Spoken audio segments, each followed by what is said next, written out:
நான் தூத்துக்குடி மாநகராட்சியிலேருந்து தூய்மை பணியாளர் பேசிகிட்டு இருக்கேன். எங்களுக்கு வந்து சம்பள உயர்வை கண்டித்து நாங்கள் வந்து ஸ்ட்ரைக் பண்ணிகிட்டு இருக்கோம். இந்த ஸ்ட்ரைக் வந்து எங்களுக்கு சம்பள உயர்வு கண்டிப்பான முறையில் அவங்க போடணும். கலெக்டர் ஒரு ஜியோ போட்டு கொடுத்தாருண்ணே, அந்த கலெக்டர் ஜியோ தான் நாங்கள் கேட்டு போராடிட்டு இருக்கோம். எங்களுக்கு வந்து அதிகமாக அவங்க சம்பளம் கொடுக்க கிடையாது. எங்களுக்கு 450 ரூபா சம்பளம் சொன்னாங்க. அந்த சம்பளம் முறையாக எங்களுக்கு வரவே இல்லை. பிஎஃப்னு சொல்லி எங்கிட்ட பிடிக்கிறாங்க. அந்த பிடிப்பணத்தை ஒழுங்காக அவங்க போடலை. எங்களுக்கு எவ்வளோ சம்பளங்கிறதே பிக்சர் சம்பளம் எவ்வளோன்னே எங்களுக்கு தெரியல. நாங்கள் சேலரி பில்லு கேட்டிருந்தோன்னே அந்த சேலரி பில்லு மாதம் எங்களுக்கு வர கிடையாது. 2 மாதத்துக்கு ஒரு 3 மாதம் அப்படி கொடுக்குறாங்க. அதில் எவ்வளோ சம்பளம் நாங்கள் வாங்குறோன்னு எங்களுக்கே மறந்து போயிடுது. நாங்கள் லீவு போட்டோன்னா எங்களுக்கு லீவே கிடையாது. லீவே போடாமல் வேலை பாருன்னா எந்த வேலையுமே பார்க்க முடியாது. நாங்கள் பார்க்குற வேலைக்கு வந்து லீவே எடுக்கணும். ஏன்னா எங்களுக்கு உடம்பு சரியில்லாமல் போகும். லீவே போடாமல் வேலை பார்க்க சொல்கிறாங்க. எங்களுக்கு லீவு கொடுக்கணும்ல. மாதம் ஒரு 4 நாள் லீவு கொடுக்கலாம். லீவு கொடுக்க மாட்டாங்க. அந்த லீவு கேட்டால் லீவில் நாங்கள் 4 நாள் லீவு போட்டோம்னா இப்போ இன்சென்டிவ்னு ஒன்று போட்டாங்க, அதில் பிடிச்சிக்கிறாங்க. நாங்கள் வந்து சம்பள உயர்வு கேட்டு போனோட்ட ஸ்ட்ரைக் பண்ணோம். மேயர் வந்து உங்களுக்கு 39 ரூபா சம்பளம் கூடியிருக்குமான்னு சொன்னார். சந்தோஷத்தில் எல்லோரும் கைதட்டணும். சரி நம்மளுக்கு 39 ரூபாயாச்சும் கூட்டியிருக்காருன்னு. இப்போ அந்த சம்பளத்தை வாங்க போயில அந்த சம்பளம் எங்கள் சம்பளத்தோடு சேர்ந்து வர கிடையாது. என்னன்னு கேட்டால் அது இன்சென்டிவ் ஊக்கத்தொகைன்னு சொல்லிட்டாங்க. நாங்கள் ஊக்கத்தொகை கேட்கவே இல்லைண்ணே. நாங்கள் கேட்டது சம்பள உயர்வு. ஊக்கத்தொகைன்னா அவங்க வந்து 4 நாள் லீவ் போட்டால் அதில் எங்களுக்கு ஒரு நாள் சம்பளத்தை பிடிச்சிக்கிறாங்க. எனக்கெல்லாம் போன மாதம் வேலை பார்த்தேன், 26 நாள் வேலை பார்த்தேன். ஊக்கத்தொகைன்னு சொல்லி 400 ரூபா போட்டிருக்காங்க. ஏன் அந்த 26 நாளைக்கு நான் வேலை பார்த்துருக்கேன்ல, அதுக்கு ஏன் இவ்வளோ காசு போடணும்? 1600 ரூபா போடணும்ல. அவங்க போட கிடையாது. இப்படியே எங்கள் சம்பளத்தை கொஞ்சம் கொஞ்சமாக சுரண்டுனா நாங்கள் வாங்குற சம்பளத்தை உங்கள்கிட்ட கொடுத்துட்டு நாங்கள் சோத்துக்கு என்னென்ன செய்ய முடியும்? நாங்கள் எத்தனை நாளைக்கு இப்படி அடிமையாகவே வேலை பார்க்க முடியும்? நாங்கள் வேலை பார்க்குறதுக்கு எங்களுக்கு கரெக்டான சம்பளம் வேணும். அது மாதிரி 5 டிரைவர் என்ன கேட்டாங்கன்னு அவங்கள மாற்றினாங்க.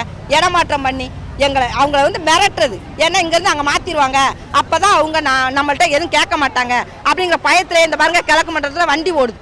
ஏன்னு கேட்டால் அந்த கவுன்சிலர் என்ன சொல்கிறாரு, எங்கள் ஆளுக்கு மட்டும் நாங்கள் சம்பளம் கூட கொடுப்போம் அப்படின்னு சொல்கிறாரு. சுரேஷ்குமார்னு ஒரு கவுன்சிலர்.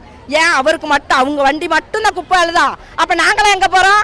நாங்கள் எதுக்கு ஸ்ட்ரைக் பண்ணிட்டு இருக்கோம்? அவங்களுக்கு சேர்த்தா ஸ்ட்ரைக் பண்ணுறோம். வாங்கம்மான்னு கூப்பிட்டதுக்கு அவர் அப்படி சொல்கிறார். ஏன் வார்டு மட்டும் சுத்தமாக இருந்தால் போதும், நீங்கள் போங்கம்மா உங்கள் வேலையை பார்த்துட்டு. கேட்டால் நாங்கள் சம்பள உயர்வுக்கு நாங்கள் போராடுறோங்க, வர சொல்லுங்க அப்படின்னு சொன்னதுக்கு அவர் சொல்கிறார், எங்கள் வண்டிக்கு மட்டும் நாங்கள் சம்பளம் கூட கொடுத்துக்குருவோம். அதை ஏமா நீங்கள் கேட்குறீங்க? நீங்கள் உங்கள் வேலையை பார்த்துட்டு போங்கம்மா. நீங்கள் போய் மேயர்கிட்ட கேளுங்க, கவுன்சிலர் ஆஃபீஸில் போய் கேளுங்க, இங்கே வந்து ஏன் கத்திட்டு இருக்கீங்கன்னு கேட்காரு. நாங்கள் அப்போ எங்கெங்க போய் கேட்க முடியும்? இங்கே கேட்டால் அங்கே விரட்டுறது, அங்கே கேட்டால் அங்கே விரட்டுறது. நாங்கள் அடிமையாகவே வருஷம் பூரா வாழ முடியுமா? நீங்களே சொல்லுங்கள். நாங்கள் வந்து 400 ரூபா சம்பளத்தை வச்சு நாங்கள் சாப்பிட முடியுமா?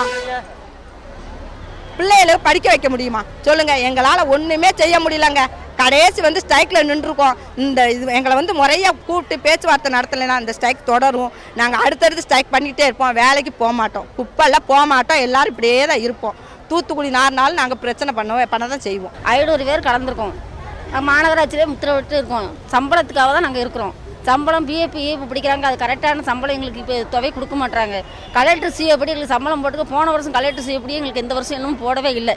5 டிரைவரை நிப்பாட்டிட்டாங்க. மண்டலம் விட்டு மண்டலம் மாற்றிருக்காங்க. அதுக்கு என்ன காரணம்? எதுக்கு அவங்களும் கொலை குற்றமாக செஞ்சாங்க? 5 டிரைவரை மாற்றுறதுக்கு பணிமாற்றம் செய்யறதுக்கு என்ன இருக்குது? கவர்மெண்ட் வேலை கிடையாது, நிரந்தர கூலியும் கிடையாது. எங்களுக்கு எதுக்கு அந்த 5 டிரைவரை நிப்பாட்டணும்? அந்த 5 டிரைவர் எங்களுக்கு உள்ள அந்தந்த மண்டலத்தில் அந்தந்த டீசலில் அந்த 5 டிரைவரையும் எடுத்து போடணும். எங்களுக்கு கை கோசு கிடையாது, சோப்பு கிடையாது. எங்களுக்கு பிஎஃப் பிடிச்சி அந்த ஒழுங்கான சம்பளம் கிடையாது. எங்களுக்கு சம்பளம் ரொம்ப கம்மியான சம்பளத்தில் வேலை பார்த்தா கொத்தன்மையாக வேலை பார்த்துக்கிட்டு இருக்கோம். இன்றைக்கி ஒரு டீசலுக்கு போகிறோம், வேலை பார்த்துக்கிட்டு இருக்காங்க. எதுக்கு வேலை பார்த்துக்கிட்டு இருக்கீங்கன்னு கேட்டால் அந்த கவுன்சிலர் சொல்கிறாரு, 7 டீசல் உள்ள ஆட்களுக்கு நாங்கள் சம்பளம் கொடுத்துருவோம், ஏன் வார்டு சுத்தமாக இருக்கணும் அப்படிங்கிறாரு. நீங்கள் மேயர் போய் பாருங்கள், கவுன்சிலர் போய் பாருங்கள், மாநகராட்சியில் முத்திரவிடுங்க அப்படிங்கிறாங்க. நாங்கள் எத்தனை பேர் தான் நாங்கள் முத்திரவிட, எத்தனை பேர் தான் நாங்கள் போராடி எங்கள் வாழ்க்கையே போராட்டமாகவே இருக்குது. அப்படி போராடினா எங்களுக்கு நல்ல ஒரு தீர்ப்பே கொடுக்க மாட்டாங்க. என்னன்னு கேட்க மாட்டாங்க. நாயிலும் கேவலமாக தான் நாங்கள் நடத்திக்கிறோம். நாங்கள் நடந்து நினைச்சா காலை 6 மணிக்கு போய் வேலை பார்த்தா சாயந்தரம் 6 மணிக்கு வீட்டுக்கு வரோம். வரும்போது எங்களுக்கு தன்னால் கிறங்கி கிருகிருத்து கீழே உள்ள மாதிரி தான் நிலைமையில வரும். ஒவ்வொருத்தருக்கு வீட்டில் சாப்பாடு இருக்குது, ஒருத்தருக்கு வீட்டில் சாப்பாடு கிடையாது. போய் சமைச்சு சாப்பிட முடியல, நாங்கள் தலை சுற்றி கீழே விழுந்துடும். அப்போ இந்த நிலைமையில நாங்கள் வேலை பார்த்து சாப்பிட்டு கொடுக்கணும். எங்களுக்கு இந்த மாநகராட்சி என்ன செய்யணும்? எங்களால் ஊதிய சம்பளத்தை கொடுத்தா நாங்கள் எந்த போராட்டமும் பண்ண மாட்டோம். நாங்கள் போராட்டத்தை கைவிட்டு நாங்கள் போகிறோம். செய்திகளை உடனுக்குடனும் துல்லியமாகவும் தெரிந்து கொள்ள சப்ஸ்கிரைப் பண்ணுங்க.